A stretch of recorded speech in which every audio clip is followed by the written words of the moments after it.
Let us welcome our District 51 District Director, Distinguished Toastmaster Carmen Lu for her opening speech. Didi, Carmen, the floor is yours. Thank you, Jacqueline. Good evening, everyone. Welcome to District 51 workshop, Conquer Your Fear. Fear is a feeling which is common in every one of us. I still remember before I joined Toastmasters, I was feeling fearful for 3 years. I was feared towards public speaking. Not only that, is speaking in front of 2 or 3 people, I also felt very, very fearful. And that stopped me from joining Toastmasters for 3 years. Every time when I attended the Toastmasters meeting with my husband, he joined first, then me. I will always avoiding myself from table topics session, went to toilet, went to washroom, and then just to skip the table topics session.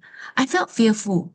It's only when after the table topic session, then only I will walk into the meeting room. And that fear stopped me from joining as member for 3 years. I personally felt that if I could turn around that time, I could face the fear, I could approach it, and then I manage it and I turn it around, I could have been happier. And today we are honored to have this speaker sharing with us how to conquer the fear, to face all kinds of fears in life. Not only when we face fear, jumping up, freaking out, shouting, yelling, let people know that, oh, we are fearful, we do not know how to manage it. Instead, if we know how to face it, how to manage it, we can turn into a better self and be more confident. And this skill is actually applicable in daily life, not only in Toastmasters, but at work, in our family matters, in our personal matters as well. So today, I wish that from this session, you are going to learn how to conquer your fear in this Toastmasters platform and use the skill effectively in your daily life. Enjoy your evening. Thank you. Back to you, Toastmasters of the evening, Jacqueline. Thank you, Didi, Carmen. Tonight we will dive into control and conquer your fear in public speaking. What do you fear the most? Cockroach, mouse, snake? Present a presentation to your boss? Have this kind of feeling before? Speak in the public, like what I'm doing right now. Through all these fears, have you ever tried to control your fear, yet you're still stumbling? Have that feeling before? No worries. You are in the right position, you are right platform right now in this evening, where you will discover the tips and tricks from our speaker, who is our Toastmaster Nazaruddin Abdullah. He is a certified solutions focused coach, APNG certified change management practitioners, and licensed NLP practitioner. He is currently leading talent experience and culture efforts for Gentari, a wholly owned subsidiary of Petronas, where he also coordinates change management efforts for key transformations initiatives. Prior to Gentari, he has been in change management and culture transformation space for over 10 years, including during his stint with Petronas Corporate Strategic Agile Enterprise, Downstream Corporate Office, and Petronas Dagangan Berhad. As the CEO and founder of Elevate for Impact, he also helps startups and SMEs to navigate change through coaching, counseling, and consultancy. During his free time, Naza is a passionate Toastmaster member since his university days. Let us welcome our tonight's speaker, Nazaruddin Abdullah. The floor is yours. Thank you. All right. Welcome everyone to the session today, which is about conquering your fear and about finding confidence. But actually, what I wanted to do today was also to edit the slide a bit to add conquering your fear, finding confidence, not exceeding 3 years. I think Carmen shared very early on, right, that it took her 3 years to overcome a fear. Well, that's most likely because she was going through it alone and also trying to discover things without perhaps a session like this. So with session like this, hopefully it will not take you 3 years, but maybe just 3 minutes or 3 hours to conquer your fear and get into a space where you feel confident about yourself.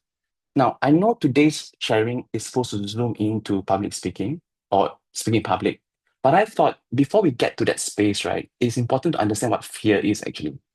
Because once you understand what fear is, not only does it help you to be able to be less scared when you speak in front of public, it allows you to unlock other things in life.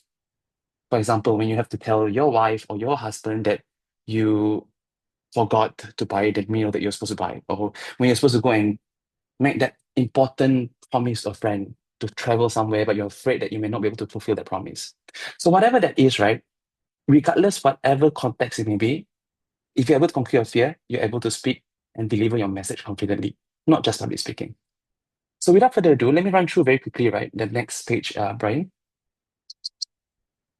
So today we're going to go through 4 things. The first is understand the science of fear. Second, we're going to reframe it. Third, we're going to do a bit of practical help. And fourth is your action plan. Well, there's a reason why I keep this very generic, because I figured let's get you through, go through an experience rather than tell you all upfront. So let's start first with the first component, the science of fear. Now, ladies and gentlemen, if you are scared of public speaking, do not worry. It is very common. In fact, it is very common for anyone to have fears in things that they feel that whatever they do may not meet the expectations of the people that they are doing it for. So, Brian, if you can go to the next page, right? Let's understand why this is the case. Next page, again. Now, although human being has advanced in technology, now we have Netflix, we have iPhones, we have all sorts of things. The reality is the part of our brain that responds to fear is still the same primitive side of the brain, which is the reptilian side. So if I were to show you using my head, right, and if I can just show you very quickly, Brian, can you just unshare for a bit, and I'll just demonstrate using my okay. If you can see the side of my brain, right, this is the amygdala side of the brain. This is the primitive side of the brain. So what this does is this is the side of the brain that responds to any threats or any danger that you encounter. Now, to give a bit of context, imagine when you were in the prehistoric dinosaur days and you were living in a cave and you come out and you wanted to perhaps do your business in the bushes. Now, the last thing you want to do as you do your business is to hear something ruffling in the bush, like the moment you hear that, right, you become very, very scared. Why? It is not the fact that it's scary, it is because what you expect to see and what you're getting is different.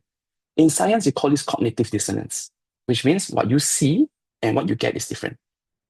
So once again, you step out, you go into the bushes, wanting to do your business, you hear, by right, the bush should be quiet, nothing, no sound. When you hear that, cognitive dissonance registers and your amygdala says, danger, danger, danger, danger, danger. Now, unfortunately for us, while our prefrontal cortex has developed over the years, this is the logical side of the brain, this side of the brain still processes a lot of the first-hand information. So, a very good example is, how many of you have experienced when you are driving home from work, right? And you've thought to yourself, what a wonderful day. And the last thing you expect to get is a missed call from your boss. How many of you have experienced that before? Please share in the chat or raise your hands. How many of you have experienced that before? A missed call from your boss out of the blue on the drive home that's supposed to be very calm, very peaceful. You go like, oh. Sort of share. Anyone experienced it before? In the chat? Anyone? No one? Okay, you guys are very lucky because I experience it all the time. Let me share with you my experience, right? Whenever I drive home, there's always the point when I get a missed call from my boss and I go like, cognitive dissonance registers. I am supposed to have a peaceful drive home. I'm not supposed to get a phone call. Immediately, my amygdala responds. To understand this better, Brian, you can share screen again. Okay. From clients, not boss, I get it. Clients, especially, you get a missed call at the end of the day. And it's always a missed call because you're driving on the highway and you cannot stop anyway to answer the call, right? Very scary. Yeah, thanks, Vivian. Right. Now, the amygdala is there for a reason. It's meant to protect you from danger. So it allows you to not have to think like, oh, imagine if there's a tiger that approaches you in the bush, right? And you have to think, let me think first what I'm going to do. Take 5 seconds to think. Let me think first what is the way to react to it. Let me think. If you think too long, right, you die. So the amygdala is there to protect you. However, unfortunately for us, that side of the brain that protects us is also the same side of the brain that processes anything to do with feedback or any irrational fear, for example, public speaking. Now, why is public speaking so fearful? Anyone put in the chat? Why is public speaking so fearful? Put one liner. Why is it so scary for people? Why? What is the one thing that you find scary about public speaking? Put in the chat. Say, forget what to say. You're supposed to remember what to say, but you forgot. Cognitive dissonance, right? What else? I will not. Okay, audience perspective. They are supposed to smile, but they look like they frown. Cognitive dissonance. Strangers and self-expectation. You expect to deliver something that's good, but then people go like, I don't know, I don't think I understand what he's talking about. And judgment as well, right? You don't mind if people judge you the way you want to be judged, but if they judge you differently, that's when cognitive dissonance happens. And of course, Carmen, no one wants to make themselves look like a fool, right? So when you step outside and you make mistakes, and you go like, oh shit, I look like a fool. Cognitive dissonance. So all things that you mentioned, right, although it sounds scary, in its most simplest form, it is cognitive dissonance, which means what you expect to get and what you're getting is different. You expect the speech to go smooth, you make a mistake.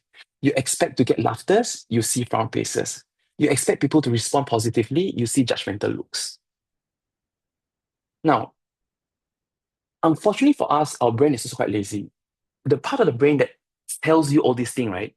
Oh, they're judging us. Oh, I'm screwed because I made a mistake. It's a side of the brain that is lazy because it just takes whatever knowledge it knows and just processes it as a simple, lazy way of processing danger. But the truth is, when the amygdala is activated, you have not fully understood the situation. It has not gone to the side of your brain that processes logic. So as a result, you're only seeing the situation from half a lens. So once again, if you have fears of public speaking or anything that you do, it is most likely because you're seeing the situation only half perspective. You're only reacting out of a fight or flight response.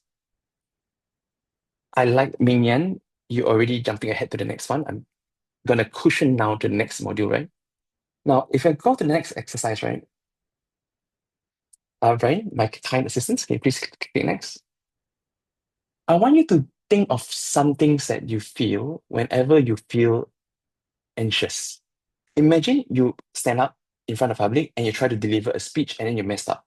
Or imagine you promise your mom that you're going to come back by 10 p.m., but you are late by 20 minutes. Imagine how you feel body, which means how your heart moves, how your hand reacts, how your sweat acts, or even imagine how your thoughts. Is it fast? Is it slow? I want you to go into a small breakout exercise now, which Brian will help to activate. In that breakout exercise for 5 minutes, right, I want you to share with each other what happens when you get into that stage of fear. What happens when you get into the anxious stage? Now, it doesn't have to be public speaking, it can be anything you do in life. An interview, public speaking, proposing to your spouse. It can even be doing things for the first time, baking, or even like going cycling for the first time, or bungee jumping, whatever it may be. It can be anything that you find scary or fearful. I want you to discuss, very next page. What is that one physical reaction you feel when you're nervous? So in the breakout room, I will activate 5 minutes. I want you to share with each other, and I want you to be as visual, as vivid as possible. Right? Can we activate the breakout room now? So 5 minutes in the breakout room, discuss this. What's one physical reaction you feel when you're nervous? Okay, now let's go back to the session itself, right? Okay. Let's talk about the physical reaction. I know some of you have shared a few, right? Maybe we'll go room by room. Just quick one. One representative for each room. What are the 3 physical reactions you experience? Room 1. Oh, Jacqueline, you want to go ahead? Okay, I'll do it very quickly. One was dry mouth. Dry mouth, Second, butterflies in the stomach. butterflies in the stomach, Third, shaking hands. shaking hands. Thanks, Anita. Room 2, anything that wasn't mentioned yet you would like to add on? No, we are good with Mm, action. sorry? We are good with what you call what is set by room one because Got we it. are also in hand. Mm, yeah. Okay, thanks. Room number 3, anything else? Or anyone has anything else that you would like to add? So heart palpitation, heart beating fast, butterflies in stomach, dry mouth, what else? Anyone? How about talking even more? Sorry? How about talking very fast? Talking very fast. Are you making fun of me now? Just kidding. Okay. Anyone else? Wei, I saw you unmute yourself just now. Talking very fast is one of it because you're moving a lot faster, right? Wei? We tend to look at the audience. Okay. You look at the audience, so you look away, right? Yes, look away from the audience. How about your eye movements? Anyone? Do you notice anything about eye movements when you get scared? What happens to your eye movements? We have to look up. I don't know. I mean, Okay. When I do it, you guys immediately, so what should I do now? I look up at that. Is this how a person looking scared? What else happens? A lot of blinking, right? Like maybe blinking, like looking everywhere, right? A bit sporadic in the movements, right? Very nasal, lah, basically. Okay. What else? Anyone else you would like to add on? Yeah, someone in my room. I won't mention name. Getting flu. Getting flu. That is It's quite new to me.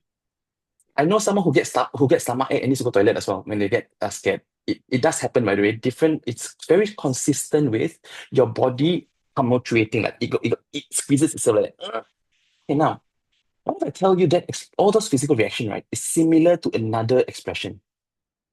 Not fear, not anger, not sadness, not happiness. Happiness is very mellow, right? It's another emotion. Heart palpitation, trembling hands, speaking fast, look, eyes looking everywhere. If I remove the notion of fear, what else is similar to Excitement. excitement, right? Ming Yan, you answered the question just now already. You should get the answer already. So actually, when all those physical reaction, right, to amygdala that you face, right, is also similar to excitement because your body is trying to decide to climb up or to jump and prowl. So now, what if we are able to take that fear and then transform it? It is all a matter of perspective. If you think of it as fear and scary, your bodily reaction convinces you that you're scared, you become more scared. Or what if you look at your bodily reaction and say, actually, there's not just fear, maybe there's something else here. Maybe I'm reacting this way because there's something exciting for me here. There's something I am looking forward to. There's something I'm anticipating. There's something that gets me a bit nervous because it's something that's important to me. So, Brian, can you please share the slide? Brian, I'm going to treat you to good meal lunch later, okay? Rory will share the screen. Thank you. Okay. So, what if I tell you the trick to this, right? It's very simple. All you have to do is just reframe. Instead of thinking, I'm scared, think of it as maybe I'm excited. Maybe there's something here that gets me excited that I don't know what it is. But if I pause and think about it, maybe there's something there. So how you do this is very simple, right? I'll teach you a very simple tactic here. As Brian has shared the slide, right? Next page. Step number 1 is whenever you're in a state of fear, your brain immediately sends signals of scared because it immediately thinks of it as this is a dangerous situation. I am screwed up. I am going to fail. Things are going to happen miserably for me. Damn. Like, happens. But what you need to do first thing is tell yourself, let me reframe whatever I'm feeling now. My bodily reaction is also a result of me doing something that's exciting to me. And that's why I'm feeling certain things that I'm feeling. It is because I'm excited to share that when something doesn't happen, I feel nervous. It's because I'm excited to go out on stage and talk about certain things that I'm passionate about. When the audience don't react, I get nervous. So what if I focus on excitement, right? So when you focus on excitement, what happens here is you tell yourself, okay, now, let me remind myself that whatever I'm seeing here, I'm feeling here is excitement. Whatever I'm reacting now is the audience haven't ride on my excitement yet. They don't know why I'm excited yet. That's why they do not know when to or how to react. Maybe it's not a mistake. Maybe it's just timing, right? So you allow your logical side of the brain to say, maybe they have not heard the full story yet. Maybe they don't know my script even to know that I mess up a few words. So now I'm excited, right, to tell them my story. It's excitement that causes me to be nervous. Now, why this is important is because our Harvard research has shown, right? The moment you are able to frame fear as excitement, you are now able to actually overcome your fear very easily. Saying I'm excited instead of I'm nervous shifts performance. So this is cheat sheet. Whenever you go for interview, don't say I'm nervous, say I'm excited. Whenever you go up on stage, don't say I'm nervous, say I'm excited. Whenever you make a mistake, don't say I'm nervous, say I'm excited to see how I can overcome this. I'm excited to see whether anyone even knows I missed a word in my speech. I'm excited to see whether can I come up with a new variation of something that I'm not thought of. So instead of saying I'm nervous, just say I'm excited. Just by that simple two words change, right? Your performance may shift. And this comes from the Harvard Business Review that was done by a professor called Alison Woods. Research has shown that just two words, everything changes. Of course, if I finish here, you guys will be screaming and shouting at me, say, Nazar, you just spent 20 minutes on this, what's the point, right? I'm going to teach you more skills, right? Now, other thing you can do, right, is sometimes when you're scared and fearful, it's because your brain is running through a narrative. Your brain goes through a doomsday narrative. It's very fast one, right? You could tell yourself, I missed a word, I'm going to forget the next paragraph, they're going to judge me, I'm going to fail, my family is going to disown me, my next ancestor is going to remind me, and there'll be a tombstone of me of forgetting this word in this speech. So your brain immediately goes through that doomsday scenario because you've seen enough movies growing up. You've seen enough people failing on stage that you tell yourself it's going to be that bad. So your brain, like I said, brain is lazy. It jumps very fast, right? It jumps to that narrative very, very, very fast. And when you start to have that narrative in your head, what happens is your body reacts further and you become even more nervous. So the tip here is also, apart from saying I'm excited, is to change the narrative. Always prepare a simple narrative for you in situations when you get panicky. For example, when you always say things are going to go very bad, the narrative is, actually, most of the time things went okay. My boss is going to scold me. Actually, most of the time, my boss is just having an RBF face. If you don't know what RBF is, please Google. I'm not going to say it here. If you think that your spouse is angry at you because you didn't buy the food, maybe she's just tired. So having that narrative shift in your head, right, is able to focus on the excitement and move away from that fear that you have. So once again, bodily reaction similar for fear and excitement. Say I'm excited versus I'm nervous shifts everything completely. And having a different narrative at hand to prepare instead of the doomsday narrative we're having really shifts the fear very fast. Now we're going to go to the next one, right? The next one really provides you a few more tips on what to do. Brian, click next. And next. Okay.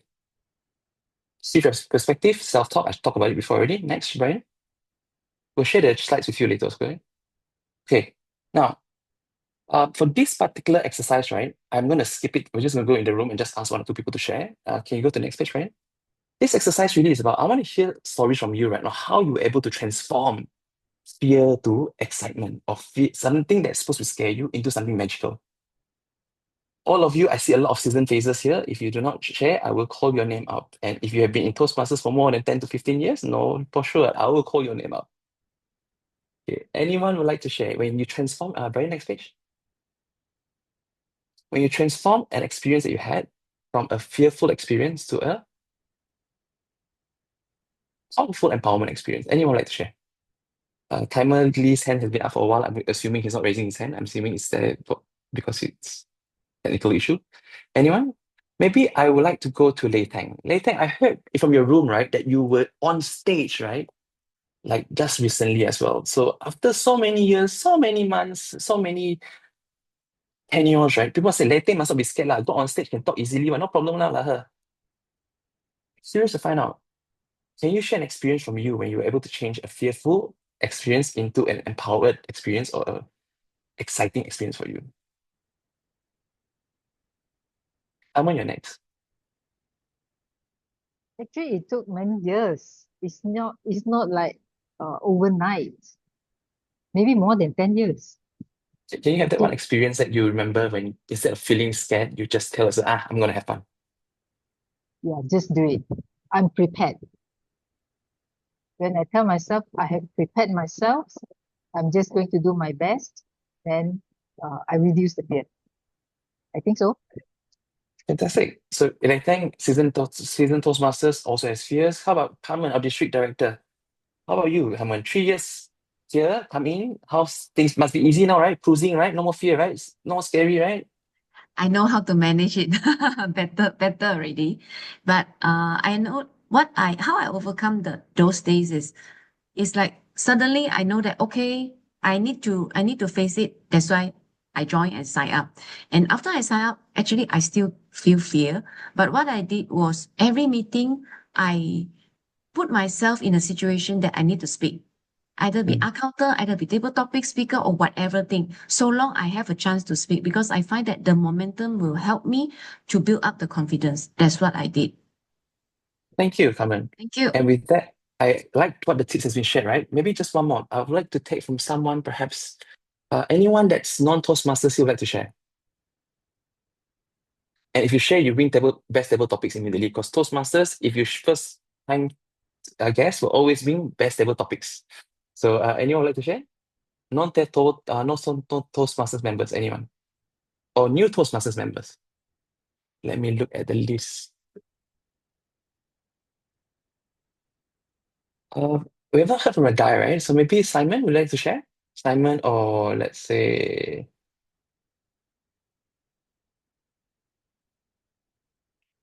Oh, everyone wish. Okay. Simon, yes. Yeah, Thank you for taking up the challenge. no problem. So now when I speak on stage, I also will feel fear. So what I overcome it, I will look for someone that familiar and give me confidence. So that when I speak, so I feel that someone respond to me. Because when I look at audience, sometimes I will feel that is it my speech is not so good or not relate to them. So I will look for someone that can give me response. I love that, right? So you look for someone that makes you excited, right? You just look, okay, I know Yeah, my friends are here. This one always laugh at my joke one. I look at you now. Straight away, I'm excited, right? Because you know yes, this is someone that understands you. So, and I like what Simon said, because narrative, remember, narrative is they are not laughing because I'm not funny. It's not because that, maybe because they've not known you, they've not heard the full story yet. But you then go to someone that you know, who knows you already, know, Simon show funny one lah. You immediately zoom to that person, right? You immediately find that your narrative is true. The moment they know you and understand you, they do laugh. So this one, narrative shifting is very important, okay? Now I want to go to the next one, right? Because Carmen mentioned something very interesting, which is what happens if you just put yourself in a situation when you go through the exercise, right? And you just tell yourself, get through it lah. I'll counter lah today. Tomorrow, then next time I do table topic master. I just tell myself, I just need to be exposed to the fear. What happens? Now, so how many of you do fire drill exercises? Fire drill exercises at work. Like fire drill thing, you're supposed to run down the building, right?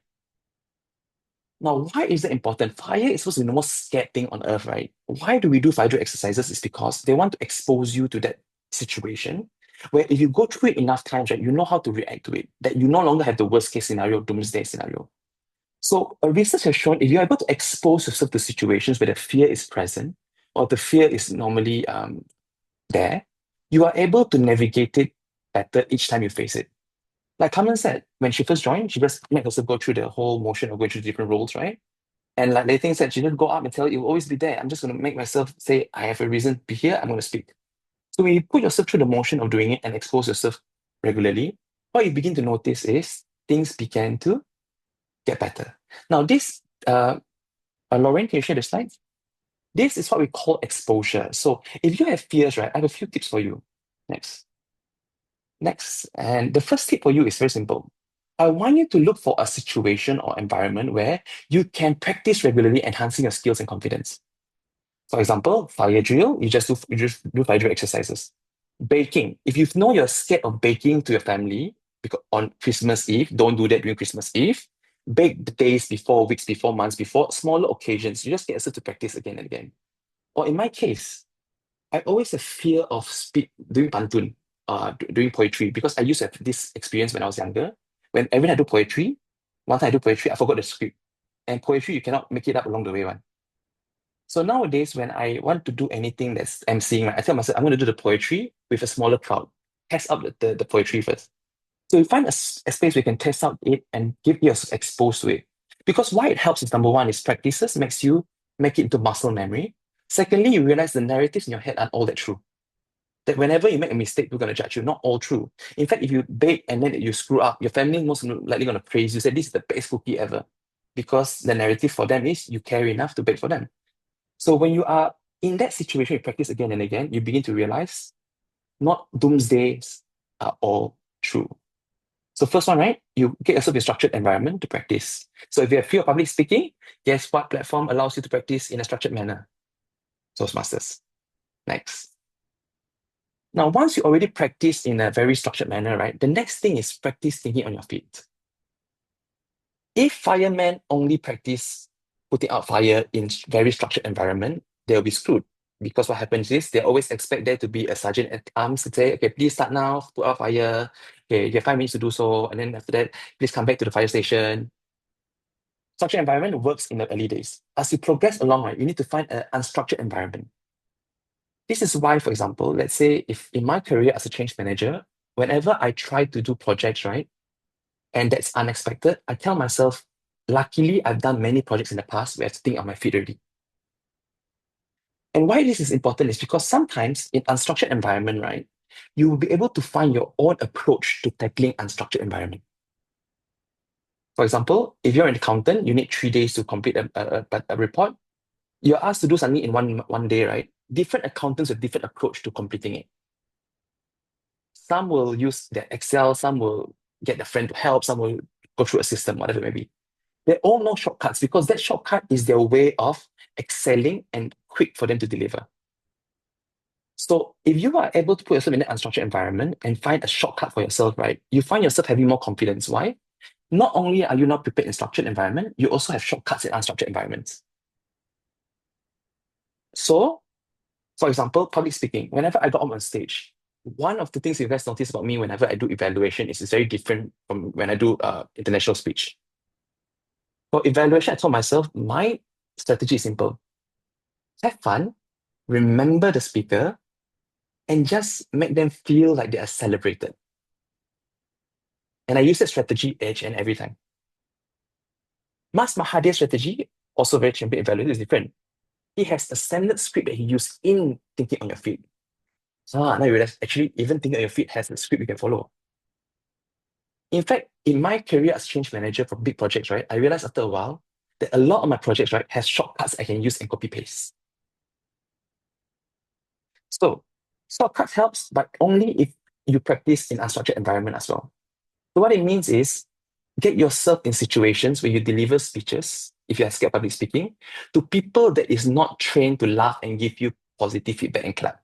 Your family members, your brothers and sisters, your friends. So practice in front of them. And then because unstructured a bit, they go like, oh, okay, actually, not so bad. Right? I also learn now, if they're not responding to me positively, I shortcut. I do something different. Maybe I jump to the next paragraph or I tell a different story. Now, the last one, okay, and this is very important, right? Structured done, unstructured done. Last one is the most important piece because for you to be able to conquer your fear, you have to go back to the root cause of fear. Feedback. Feedback is cognitive dissonance. When I expect to get something good and I get something bad, hold on, yeah.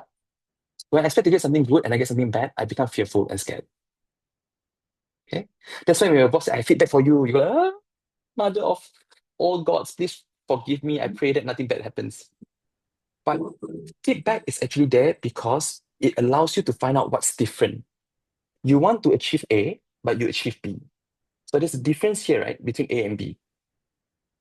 If you see feedback as an excitement, ooh, I'm now going to get a tip to be able to achieve A, to achieve something more. Suddenly, feedback becomes a lot more exciting, right? What if every feedback you get, right, increase your score by 1%? Imagine this, you're maybe scoring around 80, 85 in public speaking now. What if every feedback you get gives you 1% of additional score?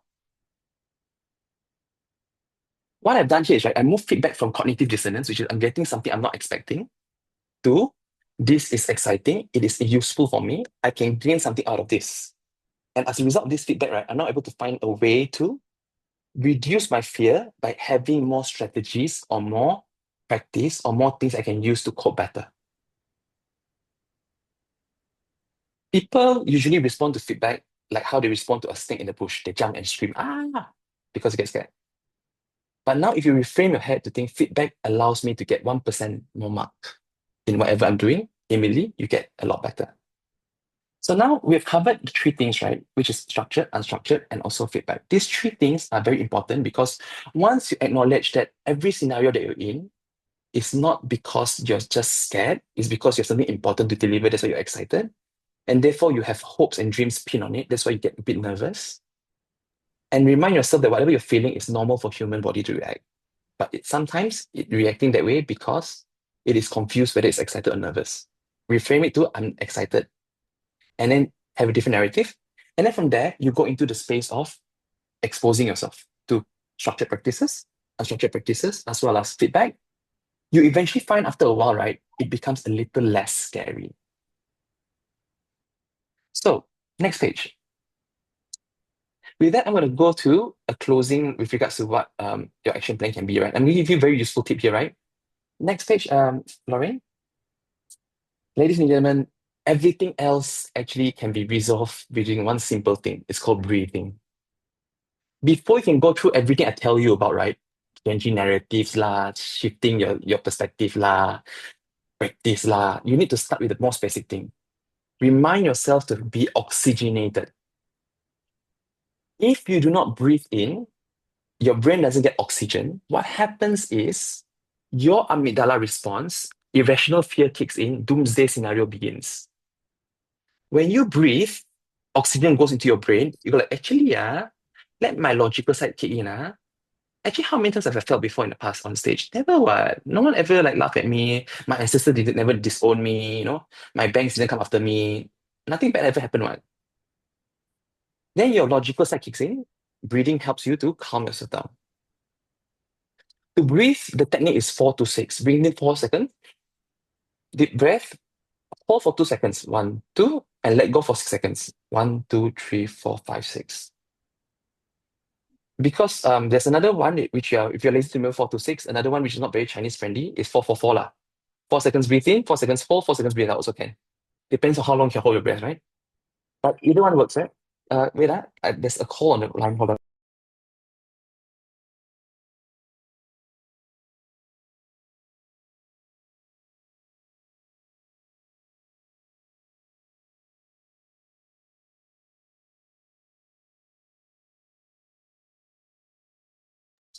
Sorry, my kid was ordered some great food, so I managed to sort it already. Okay. So basically, breathing actually helps you to oxygenate your brain. Now, once you oxygenate your brain, the next step is very simple.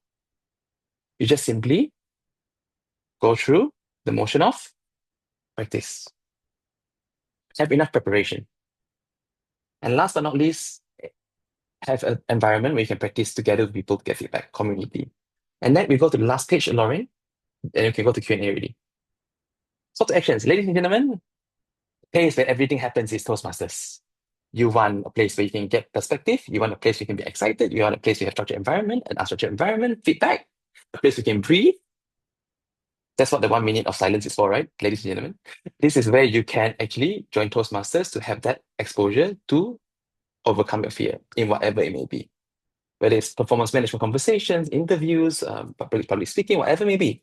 Toastmasters provide you the platform to overcome it. And more often than not, your fear starts with communicating. Once you're able to overcome the fear of communication, everything else shall go easy for you. Okay, so with that, we'll go to the last panel page now, which is closing slide. Embrace the journey of whatever you're going through. Next, apply your learnings through feedback. And last but not least is overcome your fear by going through it and not running away from it. Now we should go on for Q&A. If no question, then I think I shall take over the sessions. Over to you, Brian. Yep, thank you. Thank you, Toastmaster Naza. It's a very insightful sharing.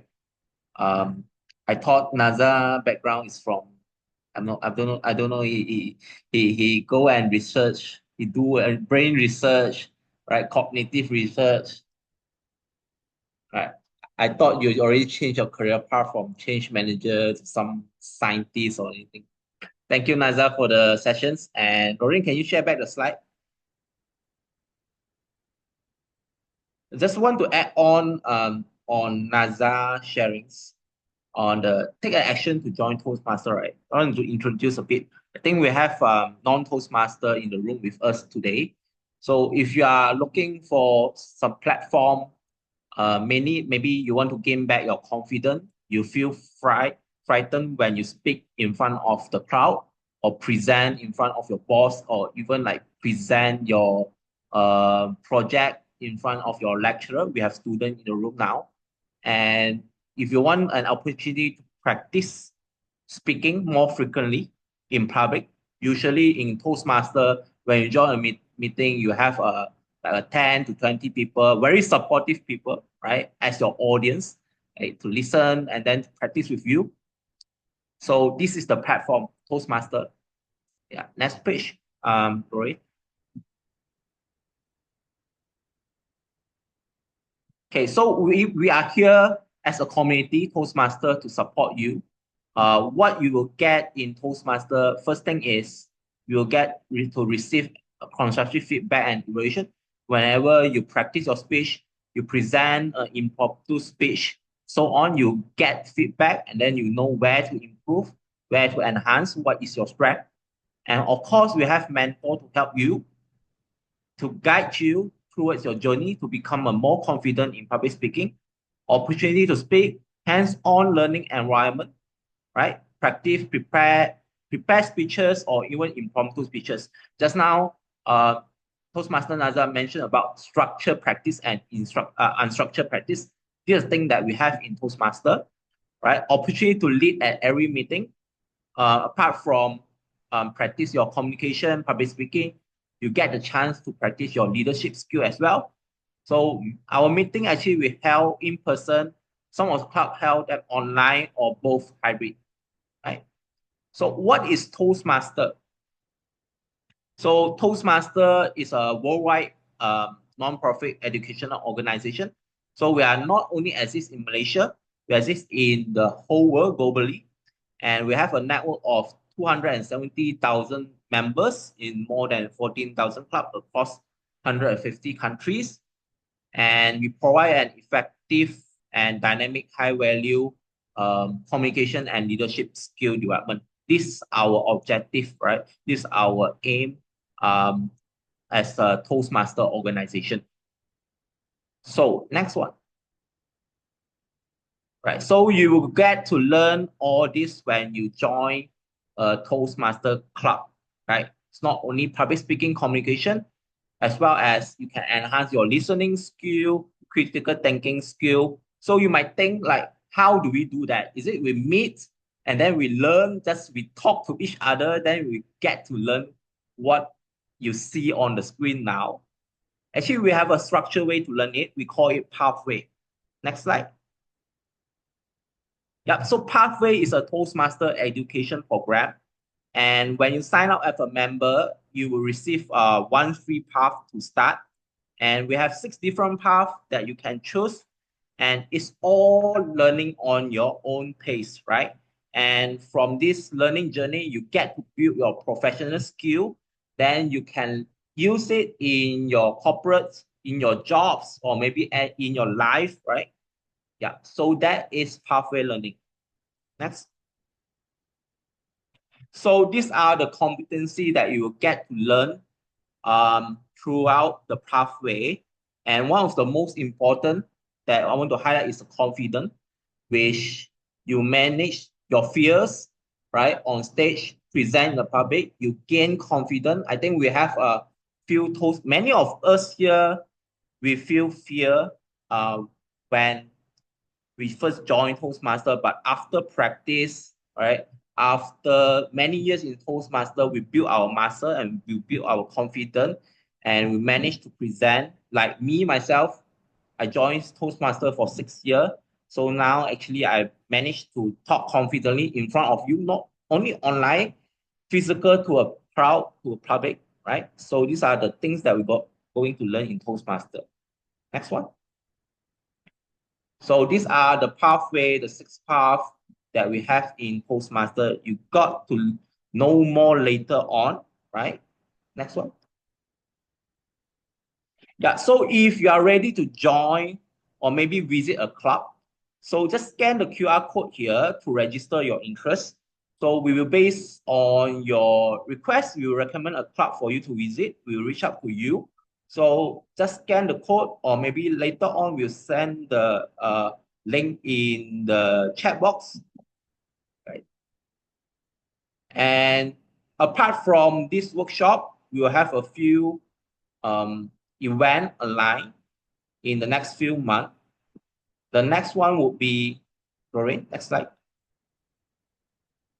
Okay, next one. Toastmaster Open House.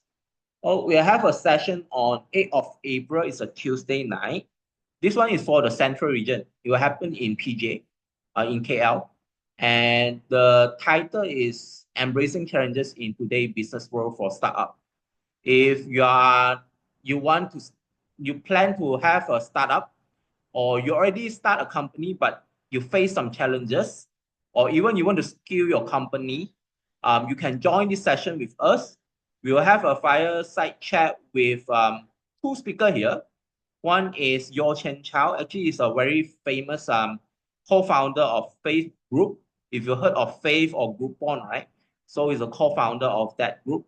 And we have Carmen as well, our district director. He also found multiple businesses, like for example, engineering, F&B, and property investment, right? So we will introduce Toastmaster. We have table topic in that session as well. So just scan to register, or even you can find more info in our social media, right? The next one is the online session. What we have like today. Next Wednesday. Lorraine, can you go to the next slide? Right, just play the video for a while.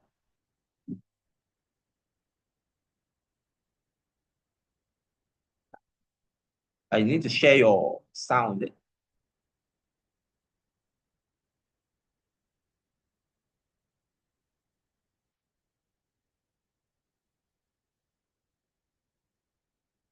Maybe you'll stop sharing your screen and then share with sound.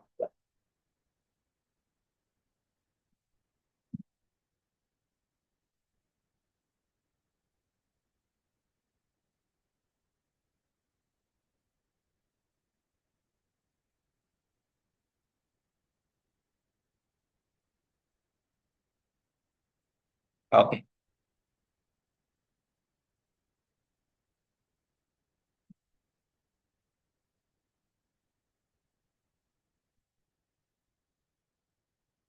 Okay, no voice. It's okay, no problem.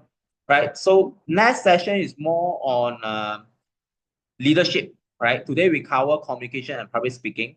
Next Wednesday is more on servant leadership.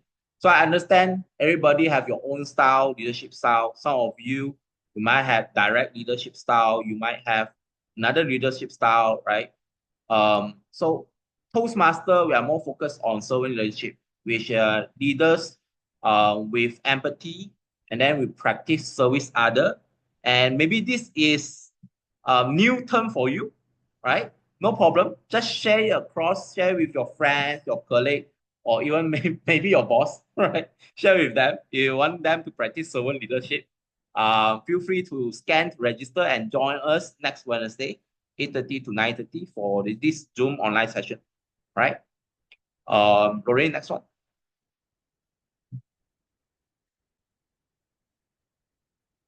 Okay, so these are all the sessions that we have for the communication and leadership. We have impromptu speaking and giving effective feedback. Giving effective feedback will be in Mandarin.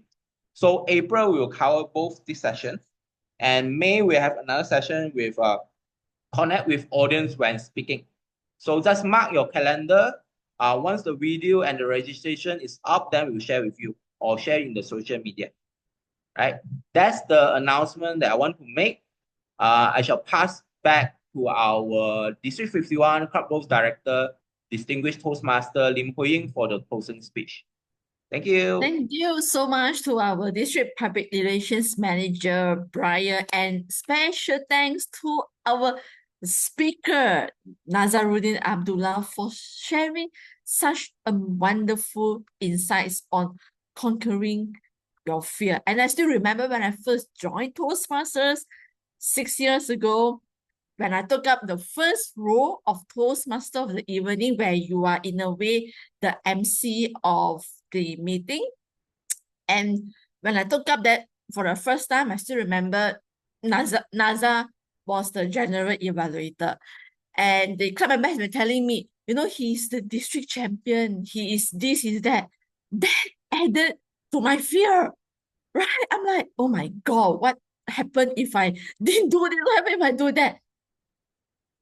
But I have such a supportive environment that I gain, even though I miss certain things, I forget what I'm supposed to say, I forget to introduce perhaps certain important things throughout the whole meeting, but that was all the learning that I have embraced during that journey. And as some of you here who have yet to be a Toastmasters, and I still remember when I was, or maybe you are still new in Toastmasters, when I first joined and I was looking at how the speaker speaks, and I envision one day, will I be who they are?